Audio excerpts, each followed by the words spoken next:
या भागाचे रहिवासी आणि शिर्डीचे खासदार आणि पुन्हा जे शिर्डीचे खासदार म्हणून निवडून येणार आहेत असे सदाभाऊ लोखंडेजी, आपले लोकप्रिय आणि कार्यसम्राट आमदार मंगेश कुडाळकरजी, पराग अळवणीजी, सुषम सावंतजी, हर्षद अमीरजी, राजा चौगुलेजी, विवेक पवारजी, नरेश किणीजी, संजय जाधवजी, अमित शेलारजी, राजेश फुलवारियाजी, चंदन पाटेकरजी, भावनाताई पाटील, अमित मोरे, शालिनीताई सुर्वे, विनोद कांबळे, मंचावर उपस्थित सर्व मान्यवर, कोणाचं नाव सुटलं असेल तर नाव लिहिणाऱ्याची चूक आहे, माझी चूक नाही आहे, तरी देखील मी क्षमा मागतो। आणि या ठिकाणी विराट संख्येने उपस्थित असलेल्या सर्व माझ्या माता भगिनी आणि बंधूंनो, महाराष्ट्रामध्ये 4 चरणांच्या निवडणुका आता पूर्ण झालेल्या आहेत आणि शेवट हा 20 तारखेला होणार आहे आणि शेवटच्या टप्प्यामध्ये मुंबईच्या निवडणुका या ठिकाणी आहेत। पहिल्यांदा तर मी तुम्हाला या ठिकाणी खुशखबरी देऊ इच्छितो की पहिल्या 4 चरणातच आपण महाविकास आघाडी आणि इंडिया आघाडीचा सुपडा साफ केला आहे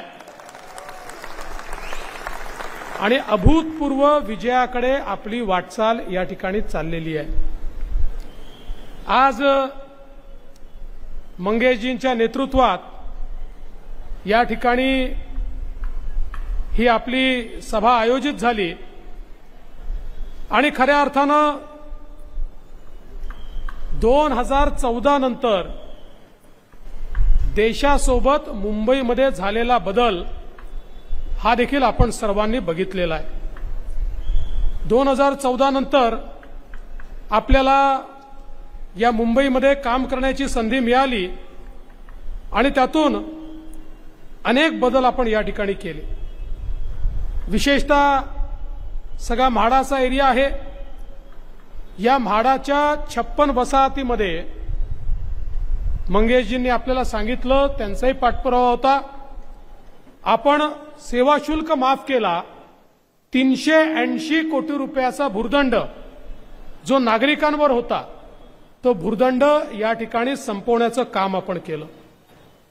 FSIच्या धोरणामध्ये आपण बदल केला, शेअरिंग, प्रीमियर या सगळ्या गोष्टी ज्या नागरिकांच्या हिताच्या असतील अशा प्रकारचं परिवर्तन हे आपण त्या ठिकाणी केलं आणि त्यातून मोठ्या प्रमाणात या वसाहतींच्या पुनर्विकासामध्ये त्या ठिकाणी अतिशय सुलभता आपण आणली। जवळजवळ आपल्याला कल्पना आहे की एकीकडे म्हाडाच्या पुनर्विकासाच्या संदर्भात ज्या गोष्टी सुलभतेने करता येतील, जे अडचण होते ते अडथळे आपण दूर केले। अनेक ठिकाणी प्रायव्हेट बिल्डरमुळे काही वसाहतीचा विकास अडला होता, त्याच्यामध्ये आपण बदल केला आणि बदल करत असताना प्रायव्हेट विकासकासोबत जिथे आवश्यक असेल तिथे म्हाडा विकासकाचं काम करेल आणि म्हाडाच त्या ठिकाणी पुनर्विकास करेल अशा प्रकारचा निर्णय देखील आपण घेतला आणि यासोबत विक्री असेल, हस्तांतरण असेल या संदर्भातले अनेक निर्णय हे मागच्या काळामध्ये आपण सगळ्यांनी घेतले आणि कलेक्टर लँडचा विषय देखील मंगेशजींनी सांगितला की त्यांच्या सगळ्यांच्या पाठपुराव्यानंतर कलेक्टर लँड ही आपण फ्री होल्ड केली। 15% पहिले प्रीमियम ठेवला होता तर तो 10% आणला आणि या माध्यमातून आपला प्रयत्न काय आहे, सामान्य मुंबईकराला घर मिळालं पाहिजे, आपला प्रयत्न आहे। आज बंधू भगिनींनो, वर्षानुवर्ष ज्यांनी मुंबईवर राज्य केलं, माझा त्यांना सवाल आहे, 25-25 वर्ष मुंबईवर राज्य केल्यानंतर देखील सामान्य मुंबईकराच्या घराचा प्रश्न तुम्ही का सोडवू शकले नाहीत? त्याच्या जीवनामध्ये का परिवर्तन तुम्ही आणू शकले नाहीत? आज म्हाडामध्ये मोठ्या प्रमाणात पुनर्विकास आपण सुरू केला आणि त्यासोबत मुंबईमध्ये स्वयं पुनर्विकास आपण सुरू केला की ज्याच्या माध्यमातून या मुंबईमध्ये लोकांना बिल्डराच्या घशात जाण्याच्या ऐवजी स्वतःचा विकास करता येईल. आणि मला सांगताना आनंद वाटतो 16,000 प्रपोजल आपल्याला प्राप्त झाले आहेत आणि मुंबईतला सामान्य माणूस या स्वयं पुनर्विकासाच्या माध्यमातून स्वतःचं घर या ठिकाणी मिळवतोय. जवळपास मुंबईतल्या 14,000 सेस बिल्डिंगचा पुनर्विकास आपण त्या ठिकाणी करण्याच्या संदर्भात कायदा केला, राष्ट्रपतीकडनं कायदा मंजूर करून आणला. आज त्याही संदर्भात लोकांना स्वतःचं घर मिळेल अशा प्रकारची व्यवस्था ही आपण त्या ठिकाणी सुरू केली आहे. मी हे सगळं याकरता सांगतोय की 2014ला देशामध्ये मोदीजींचं सरकार आलं आणि महाराष्ट्रामध्ये तुमच्या आशीर्वादाने महायुतीचं सरकार आलं.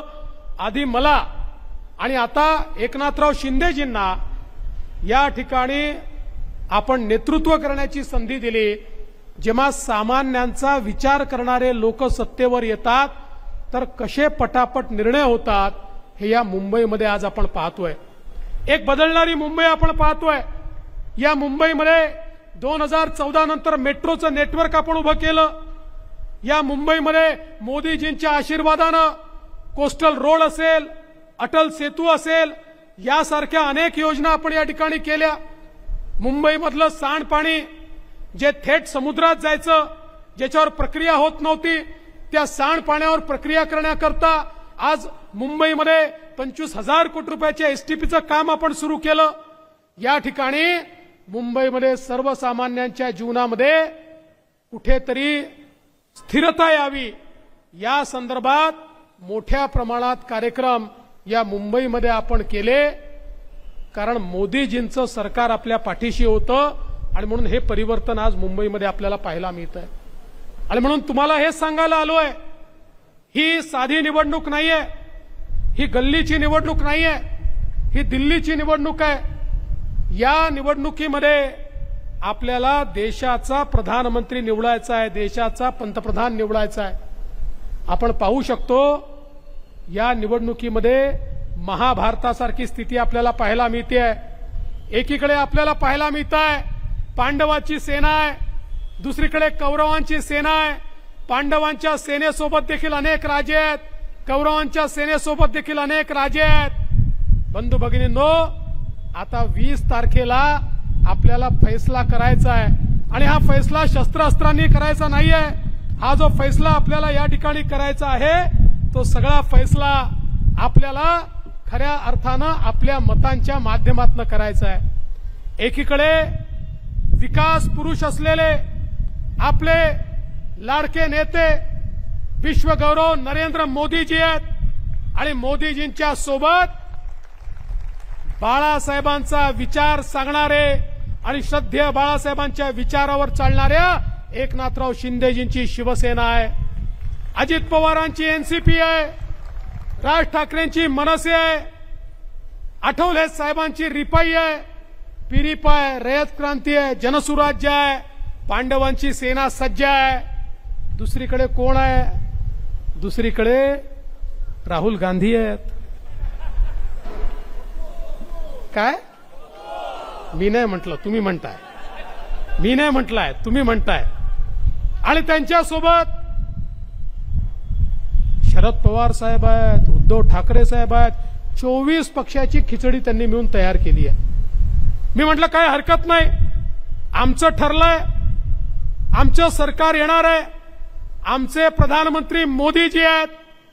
तुम्ही एवढंच सांगा तुमचे नेते कोण आहेत. यदा कदाचित चुकून तुम्हाला जनतेने निवडून दिलं तर तुमचा प्रधानमंत्री पदाचा उमेदवार कोण आहे ते सांगूच शकत नाही. त्यांच्याकडे उमेदवारच नाही. मग सकाळी 9 वाजता जे पोपटलाल येतात ना, पोपटलालांना विचारलं सांगा तुमचा उमेदवार कोण. ते म्हणाले खूप आहे आमच्याकडे. म्हणाले कोण ते तर सांगा, एक कोणीतरी सांगा. म्हणाले एक कशाला, आम्ही 5 वर्षात 5 पंतप्रधान बनवू. मी म्हटलं खूप चांगलं आहे, पण पहिला पंतप्रधान कसा बनवाल. मग माझ्या लक्षात आलं हे काय करणार आहे. एक मध्ये खुर्ची ठेवणार आहे. आपण संगीत खुर्चीचा खेळ खेळायचो ना, तशा खुर्चीच्या बाजूला हे 24 नेते गोल गोल गोल रिंगण करतील आणि म्युझिक बंद झालं की जो पहिला बसला तो पहिला पंतप्रधान, जो दुसरा बसला तो दुसरा पंतप्रधान. अरे या मूर्खांना सांगा, घंटा खुर्चीचा खेळ नाही चाललेला. या देशाचा नेता आपल्याला निवडायचा आहे. तुमच्या परिवाराचा प्रमुख नाही, तुमच्या उद्योगाचा प्रमुख नाही, तुमचा सीएमडी नाही. या देशाच्या सामान्य माणसाच्या आशा आकांक्षा पूर्ण करू शकेल असा नेता निवडण्याकरता ही निवडणूक आहे.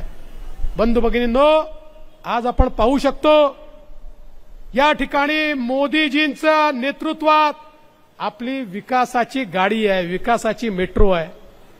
आपल्या विकासाचं इंजिन हे मोदीजी आहेत आणि त्याला अनेक पक्षांचे डब्बे लागले आहेत. आणि आपल्या विकासाच्या गाडीमध्ये दीन, दलित, गोर, गरीब, आदिवासी, शेतकरी, शेतमजूर, महिला, अल्पसंख्याक, भटके, विमुक्त, ओबीसी सगळ्यांना बसण्याची जागा आहे. सगळ्यांना बसवून सबका साथ सबका विकास म्हणत या ठिकाणी आपली ट्रेन पुढे जाते. तिकडे हालत काय आहे? तिकडे फक्त इंजिनच आहे, म्हणजे मनसेचं नाही, ते आपल्यासोबत आहे. तिकडे फक्त इंजिनच आहे, डब्बे नाहीच आहेत. त्यांना विचारलं इंजिन तुमचं कोण, डब्बे कोण? तिकडे राहुल गांधी म्हणतात मी इंजिन आहे, शरद पवार म्हणतात मी इंजिन आहे, उद्धव ठाकरे म्हणतात मी इंजिन आहे, लालूजीचा पोरगा म्हणतो मी इंजिन आहे, मुलायम सिंगाचा पोरगा म्हणतो मी इंजिन आहे, ममता बॅनर्जी म्हणते मी इंजिन आहे, स्टॅलिन म्हणतो मी इंजिन आहे. तिकडे डब्बे नाहीच आहे. आणि बंधू भगिनींनो, इंजिनमध्ये बसायला सामान्य माणसाला जागा असते का? इंजिनमध्ये फक्त ड्रायव्हर बसतो. त्यांचं इंजिन कसं आहे? राहुल गांधींच्या इंजिनमध्ये फक्त आणि फक्त सोनियाजी आणि प्रियंकाजींकरता जागा आहे. उद्धव ठाकरेंच्या इंजिनमध्ये फक्त आदित्य ठाकरेंकरता जागा आहे. आणि शरद पवारांच्या इंजिनमध्ये फक्त सुप्रिया सुळेंकरता जागा आहे. तुमच्याकरता त्यांच्या इंजिनमध्ये जागा नाही आहे. पण ज्या क्षणी तुम्ही ॲडव्होकेट उज्ज्वल निकम यांच्या कमळाची बटन दाबाल, या उत्तर मध्य मुंबईचा जी आपली बोगी आहे ती तुम्हाला सगळ्यांना घेऊन थेट मोदीजींच्या इंजिनला लागेल आणि मग आपल्या या बोगीला कोणीही थांबवू शकणार नाही. आज आपण पाहू शकतो मोदीजींनी 10 वर्षात काय चमत्कार केलाय. 10 वर्षामध्ये देशामध्ये 25 कोटी लोकांना गरिबीतनं मोदीजींनी बाहेर काढलं. 10 वर्षात 20 कोटी जे झोपडीत राहायचे त्यांना पक्कं घर मिळालं. 50 कोटी ज्यांच्या घरी गॅस नव्हता त्यांना गॅस मिळाला. 55 कोटी ज्यांच्या घरी शौचालय नव्हतं त्यांच्या घरी शौचालय गेलं. 60 कोटी ज्यांच्या घरी नळ नव्हता त्यांच्या घरी नळ गेला, पिण्याचं पाणी थेट नळाने गेलं. 80 कोटी असे आहेत की ज्यांना रोज 2 वेळचं राशन मोदीजी मोफत देत आहेत आणि पुढचे 5 वर्षही देणार आहेत. आणि त्यातले 7 कोटी लोक हे आपल्या महाराष्ट्रातले आहे. हे मोदीजींनी केलंय. 64 कोटी लोक असे आहेत आमचे तरुण आहेत की ज्यांना मोदीजींनी 10 लाखापर्यंत मुद्राचं लोन दिलं, बिना तारण आणि बिना गॅरंटर दिलं. कोणी पूर्वी त्या ठिकाणी बँकेत गेला तर त्याला विचारायचे तारण ठेवायला काही आहे का, गॅरंटर आहे का, कोणी सरकारी माणूस तुमची गॅरंटी घेईल का, तर तुम्हाला लोन मिळेल. मोदीजींनी सांगितलं या सगळ्यांची गॅरंटी मी घेतो. 64 कोटी लोकांना लोन मिळालं. आज ते आपल्या पायावर या देशामध्ये उभे आहेत. आणि मला सांगताना आनंद वाटतो यामध्ये 50% जास्त मुली आणि महिला आहेत की ज्यांना मुद्राचं लोन मिळालं आहे. आणि आता पुढच्या काळामध्ये मोदीजी 10 लाखाच्या ऐवजी 20 लाखाचं लोन बिना तारणाचं आणि बिना गॅरंटरचं देणार आहेत. आज या देशामध्ये 80 लाख बचत गट मोदीजींनी तयार केले. 8 लाख कोटी रुपये त्याला दिले. 10 कोटी महिलांना त्या माध्यमातून रोजगार मिळालाय. आणि आता त्यातल्या 3 कोटी महिला लखपती होत आहेत आणि पुढच्या काळात 10 कोटी महिला लखपती होणार आहेत. बंधू भगिनींनो, आपण बघितलं असेल अनुसूचित जातीच्या तरुणांना उद्योजक बनवण्याकरता मोदीजींनी स्टँडअप सारखी योजना आणली. लाखो उद्योजक अनुसूचित जातीचे आज देशात मोदीजींनी तयार केले. अनुसूचित जमातीकरता, आदिवासींकरता 24,000 कोटी रुपयाची योजना आणली. आणि आमचे पारंपरिक व्यावसायिक असतील, 12 बरुजदार असतील, लोहार, सोनार, सुतार असतील, आमचे त्या ठिकाणी केस कापणारे नावी असतील, शिंपी असतील, अशा प्रकारचे जे पारंपरिक व्यावसायिक आहेत यांच्याकरता मोदीजींनी विश्वकर्मा नावाची योजना आणली. 14,000 कोटी रुपये त्यांना दिले आणि त्या माध्यमातून त्यांना प्रशिक्षण मिळालं पाहिजे. त्यांच्या धंद्यामध्ये आधुनिकता आणता आली पाहिजे, नवीन तंत्रज्ञान आलं पाहिजे, त्यांच्या पुढच्या पिढ्यांचं प्रशिक्षण मिळालं पाहिजे, त्यांना त्या ठिकाणी वित्त व्यवस्था मिळाली पाहिजे. म्हणून 14,000 कोटी रुपये मोदीजींनी दिले. समाजातले आपले जे गरीब आहेत त्यांना 5 लाखापर्यंतचा इलाज मोफत दिला. आणि आता तर 70 वर्षावरचे जेवढे नागरिक आहेत त्यांना ज्या गोळ्या लागतील, कोणाला डायबिटीस आहे, कोणाला हायपरटेन्शन आहे, ज्या गोळ्या लागतील, जे इंजेक्शन लागतील, जो ऑपरेशन लागेल, चष्मा लागला, कानातलं यंत्र लागलं, कवळी लागली, कमोड लागला, स्टिक लागली, सगळ्या गोष्टी मोफत देण्याचा निर्णय मोदीजींनी केला. एकीकडे वयोश्री सारखी योजना आणून या गोष्टी मोफत दिल्या. समाजातल्या प्रत्येक घटकाला मोदीजींनी त्या ठिकाणी मोठ्या प्रमाणात फायदा दिला. आणि हे सगळं करत असताना पहिल्यांदा या देशातल्या पंतप्रधानांनी गावांसोबत शहरांचाही विचार केला. यापूर्वी केंद्रातलं सरकार शहरांचा विचार करायचं नाही, शहराला 1 पैशाचं अनुदान मिळायचं नाही. आज कोट्यावधी रुपये हे शहरांना मिळत आहेत. शहरांचं बदलतं स्वरूप आपले उमेदवार उज्ज्वल निकमजी या ठिकाणी आलेले आहेत. जोरदार टाळ्या वाजवून त्यांचं आपण स्वागत करूया. येऊ द्या चला चला समोर येऊ जाताना या. निकम साहेब समोर या.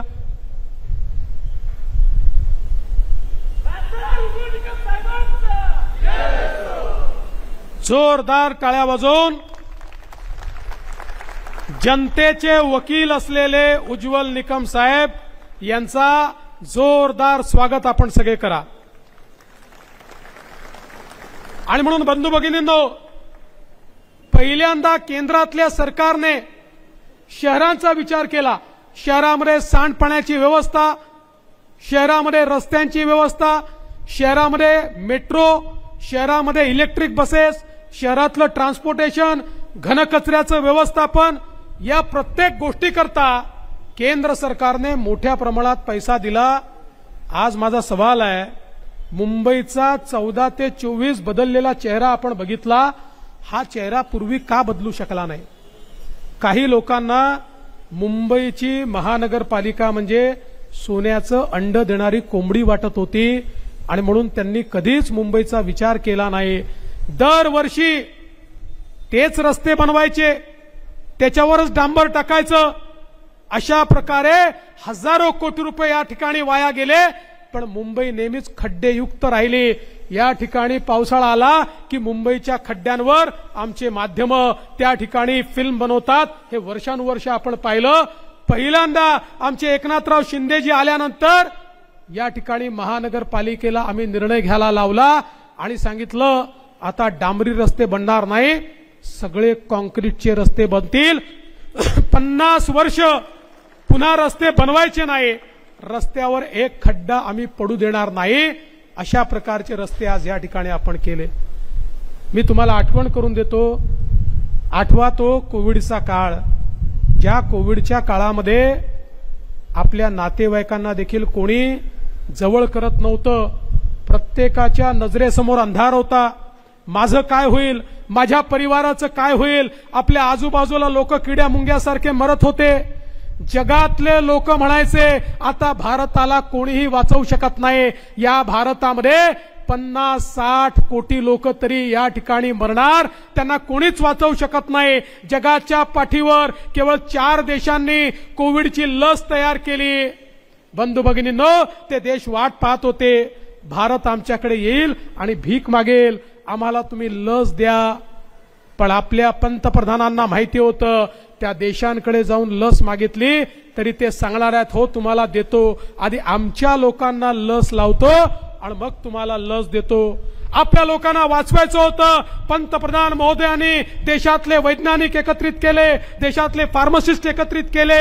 त्यांना सांगितलं आपल्याच देशात लस बनवायची आहे. त्यांनी सांगितलं रॉ मटेरियल आपल्या देशात नाही आहे. मोदीजींनी जगामध्ये सगळीकडे आपले संबंध वापरले. ऑक्सिक्लोरोक्विन तिकडे दिलं, रॉ मटेरियल इकडे घेतलं आणि त्या माध्यमातून आपल्याच देशामध्ये कोरोनाची लस तयार केली. जगामध्ये लस तयार करणारा 5वा देश हा आपला भारत देश होता. 140 कोटी लोकांना मोदीजींनी मोफत लस त्या ठिकाणी दिली. आपण सगळे जिवंत आहोत आणि हे 50-60 कोटी लोक या देशात मेले नाही, कारण ही लस आपल्यापर्यंत पोहोचली, 2 वेळा पोहोचली आणि मोफत पोहोचली. पण माझा सवाल आहे, एकीकडे मोदीजी आपल्याला जगवण्याकरता प्रयत्न करत होते, त्यावेळी या मुंबईमध्ये काय चाललं होतं? मुंबईतले महानगरपालिकेतले सत्ताधारी काय करत होते? या ठिकाणी प्रेताच्या टाळूवरचं लोणी खाणं कशाला म्हणतात ते आपल्याला मुंबईमध्ये पाहायला मिळालं. खिचडीचा घोटाळा, ऑक्सिजनचा घोटाळा, रेमडेसिवीरचा घोटाळा, अरे एवढं तर सोडाच, कफन घोटाळा, बॉडी बॅगचा घोटाळा देखील या ठिकाणी होताना आपण बघितला. आणि साधारणपणे एखादी बॉडी नेण्याकरता 1300 रुपयाची बॅग लागते, ती 6-6 हजार रुपयामध्ये खरेदी करून त्यातही काही लोक दलाली खात होते. अशा प्रकारचे दलालबाज, दगाबाज लोक हे त्या ठिकाणी आपल्याला मुंबईमध्ये पाहायला मिळाले. बंधू भगिनींनो, यांना जाब विचारण्याची वेळ हीच आहे. जेव्हा आपण मरत होतो त्यावेळी जे आपली खिचडी चोरून खातात त्यांना जाब विचारण्याची वेळ आज खऱ्या अर्थानं आली आहे. मी तुम्हाला विनंती करतो, तुम्ही आठवा तो काळ, ज्या काळामध्ये या मुंबईमध्ये रोज बॉम्बस्फोट व्हायचे. कधी मुंबईत व्हायचे, कधी पुण्यात व्हायचे, कधी हैदराबादला व्हायचे, कधी बंगलोरला व्हायचे. काय करायचं आमचं सरकार? मुंबईमध्ये बॉम्बस्फोट झाला, आमचे पंतप्रधानांनी पाकिस्तानचा निषेध केला. पुन्हा बॉम्बस्फोट झाला, पुन्हा निषेध केला. मग पुण्याला बॉम्बस्फोट झाला, मग तीव्र निषेध केला. मग कसाब आला, आमच्या इथे हल्ला केला, आमच्या लोकांना मारून टाकलं. आमचे पंतप्रधान अमेरिकेमध्ये गेले, अमेरिकेला म्हणाले बघा आमच्याकडे पुरावा आहे, पाकिस्तानी लोकांनी या ठिकाणी घुसून आमच्याकडे हल्ला केलाय, तुम्ही आता त्यांच्यावर कारवाई करा. म्हणजे एखाद्या शाळेमध्ये एखाद्या पोरानी दुसऱ्या पोराला मारावं आणि त्यांनी शिक्षकाकडे जाऊन सांगावं बघा बघा तो मला मारतोय, तुम्ही आता त्याला रागवा. अशा प्रकारची अवस्था 140 कोटीच्या देशाच्या पंतप्रधानांची होती. बंधू भगिनींनो, या देशामध्ये मोदीजी प्रधानमंत्री झाले आणि मोदीजींनी या ठिकाणी एक वेगळा भारत तयार केला. आपल्या इथे पुन्हा त्यांना वाटलं आता आपण हल्ला करू शकतो. उरीमध्ये आणि पुलवामामध्ये त्यांनी हल्ला केला. हे नवीन सरकार होतं, हे मोदीजींचं सरकार होतं. मोदीजींनी अमेरिकेकडे, रशियाकडे विनवणी केली नाही, थेट पाकिस्तानमध्ये घुसून त्या ठिकाणी सर्जिकल स्ट्राईक आणि एअर स्ट्राईक केला, आतंकवाद्यांना मारून टाकलं. माझा सवाल आहे बंधू भगिनींनो, 2019 नंतर पाकिस्तानच्या बापाची तरी हिम्मत झाली का भारतामध्ये एक तरी बॉम्बस्फोट करायची? अरे पाकिस्तानला माहिती आहे आपला बाप आता नवी दिल्लीत बसलाय, आता या ठिकाणी अशा प्रकारे बॉम्बस्फोट करता येणार नाही. हा साधा भारत नाहीये. पण मला आश्चर्य वाटतं, आज ज्यावेळी उज्ज्वल निकम यांच्यासारखा एक वकील, जो देशभक्त वकील आहे, उज्ज्वल निकम साधे वकील नाही आहेत. या देशामध्ये एखादाच वकील तुम्हाला असा मिळेल की ज्यांनी हा निर्धार केला की मी केवळ जनतेला न्याय देईल, मी अपराध्याकडनं उभा राहणार नाही. उज्ज्वल निकम कधीही अपराध्याकडनं उभे राहिले नाही, ते जनतेकडनं उभे राहिले आणि प्रत्येक ठिकाणी जे अपराधी होते त्या अपराध्यांना फाशीवर पोचवण्याचं काम करणारे हे उज्ज्वल निकम साहेब आहेत. आपल्याला कल्पना आहे, कसाबला फाशी देण्याकरता ज्या कसाबने या ठिकाणी याच भारतामध्ये आमच्या मुंबईकरांना मारून टाकलं, आमच्या मुंबईकरांना शहीद केलं, आमचे करकरेजी, कामटेजी, साळसकरजी, तुकाराम ओंबळेजी ज्यांनी आमच्याकरता बलिदान केलं, त्यांच्या बलिदानाला वाया जाऊ द्यायचा नाही आमचा निर्धार होता. आणि म्हणून उज्ज्वल निकम कोर्टात उभे राहिले आणि असे पुरावे त्या ठिकाणी मांडले. कोर्टाने मान्य केलं, होय कसाबने या ठिकाणी अशा प्रकारे ही कारवाई केली आहे आणि कसाबला फाशी दिली पाहिजे. कसाबला फाशीपर्यंत पोहोचवणारे उज्ज्वल निकम साहेब आहेत. पण बंधू भगिनींनो, आज अवस्था काय आहे? आज अवस्था अशी आहे, काँग्रेसचे नेते म्हणतात करकरे यांचा मृत्यू कसाबच्या गोळीने झालाच नाही.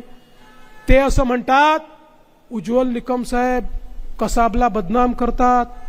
म्हणजे यांना कोणाच्या बदनामीची चिंता आहे? कसाबच्या बदनामीची चिंता आहे. बंधू भगिनींनो, कोर्टाने मान्य केलं, पाकिस्तानने स्वतः मान्य केलं, आंतरराष्ट्रीय समुदायाने मान्य केलं. 2008 ते 2014 या देशामध्ये आणि महाराष्ट्रामध्ये काँग्रेसचं सरकार होतं आणि आता यांना आठवतं आहे करकरे साहेबांना त्या ठिकाणी कसाबनी मारलं नाही. अरे नालायकांनो, राजकारण करायचं तेवढं करा, पण किमान शहीदांवर तर प्रश्नचिन्ह लावू नका. ज्यांनी तुमच्याकरता बलिदान दिलं त्यांना अपमानित करण्याचं काम या ठिकाणी होत आहे. अरे उज्ज्वल निकम साहेबांचं मी अभिनंदन करेन. त्यांनी केवळ या ठिकाणी कसाबला फाशी मिळावी एवढ्यापुरतं नाही, हा संपूर्ण षडयंत्र काय होतं याचा पर्दाफाश केला. त्याकरता अमेरिकेत गेले, डेव्हिड हेडलीची साक्ष त्या ठिकाणी मिळवली, पाकिस्तानातनं सबूत मिळवले आणि हे सगळं तयार करून शेवटी आंतरराष्ट्रीय पटलावर जगाला भारताच्या पाठीशी उभं रावलं आणि जगाने सांगितलं हो आम्ही भारताच्या पाठीशी आहोत आणि पाकिस्तान आतंकवादी देश आहे. हे सगळं करत असताना माननीय मोदीजींच्या पाठीशी कायदेशीर ताकद म्हणून कोणी उभं राहिलं असेल तर ते उज्ज्वल निकम साहेब राहिले. आज अवस्था अशी है, कांग्रेस का पंजा अजमल कसाब के साथ और महायुति उज्ज्वल निकम के साथ. यांना कसाबची चिंता आहे, आम्हाला भारताची चिंता आहे. आणि म्हणून बंधू भगिनींनो, तुम्हाला एवढीच विनंती करण्याकरता आलो आहे, देशाकरता लढणारा अशा प्रकारचा एक वकील आज आपल्याला उमेदवार म्हणून मिळाले आहेत. मी तर माननीय मोदीजींचे, आमच्या सगळ्या वरिष्ठांचे आणि महायुतीच्या नेत्यांचे आभार मानेन की त्यांनी उज्ज्वल निकम यांच्यासारखा उमेदवार, एक राष्ट्रभक्त अशा प्रकारचा उमेदवार आम्हाला दिला. आणि आता कुर्ला असेल किंवा उत्तर मध्य मुंबई असेल, आता परीक्षा तुमची आहे. उज्ज्वल निकमांची परीक्षा नाही आहे, आता परीक्षा तुमची आहे. देशभक्तांच्या पाठीशी तुम्ही उभे राहणार आहात की नाही? हा मतदारसंघ देशभक्तांच्या पाठीशी उभा राहणार आहे की नाही याचा निर्णय करण्याची ही वेळ आहे. आणि म्हणून मी तुम्हाला एवढीच विनंती करतो, मंगेशजी, तुम्ही या ठिकाणी काही मागण्या केल्या, मी त्या कागदावर लिहिल्या होत्या, हवेने माझा कागद उडाला, पण कागद उडाला असेल, माझ्या मनात त्या पक्क्या बसलेल्या आहेत. तुम्ही चिंता करू नका, निवडणूक झाल्यानंतर या सगळ्या मागण्या एका बैठकीमध्ये पूर्ण करून देतो आणि तुम्ही या ठिकाणी येऊन सांगू शकाल की या सभेत जे मागितलं ते सगळं मला मिळालं. कारण एकनाथराव शिंदेजी असतील, आम्ही सगळे देणारे आहोत. आमची देना बँक आहे. लेना बँकवाले कोण आहे तुम्हाला माहिती आहे, मी त्याबद्दल तुम्हाला सांगणार नाही. आणि म्हणून तुम्हाला विनंती एवढीच करण्याकरता आलो आहे, या निवडणुकीमध्ये आपलं मतदान भाजपा करता नाही, आपलं मतदान भारताकरता करायचं आहे. आपला देश योग्य व्यक्तीच्या हातात द्यायचा आहे. हा देश सुजलाम सुफलाम झाला पाहिजे, हा देश सर्वोत्तम देश झाला पाहिजे. या देशातल्या सामान्य माणसाच्या आशा आकांक्षा पूर्ण झाल्या पाहिजे. माझा आम मुंबईकर हा सुखी झाला पाहिजे, याकरता हे मतदान आहे. आणि हे जर करायचं असेल तर पुन्हा एकदा या देशामध्ये माननीय मोदीजींना आपल्याला निवडून द्यावं लागेल. तुम्ही ज्या क्षणी कमळाची बटन दाबाल तुमचं मत ऍडव्होकेट उज्ज्वल निकमांना मिळेल, पण तुमचे आशीर्वाद थेट नरेंद्र मोदीजींना मिळतील. मोदीजींना पुन्हा तिसऱ्यांदा प्रधानमंत्री करण्याकरता आपलं मत द्या, एवढीच विनंती करतो. आणि माझं बोलणं संपवतो. उज्ज्वल निकम साहेब या ठिकाणी आलेले आहेत, ते आपल्याशी बोलणार आहेत. मला पुढची सभा आहे, त्यामुळे आपण सगळ्यांनी असंच शांतपणे या ठिकाणी बसावं आणि त्यांचं भाषण ऐकावं, एवढीच विनंती करतो. एबीपी माझा, उघडा डोळे बघा नीट.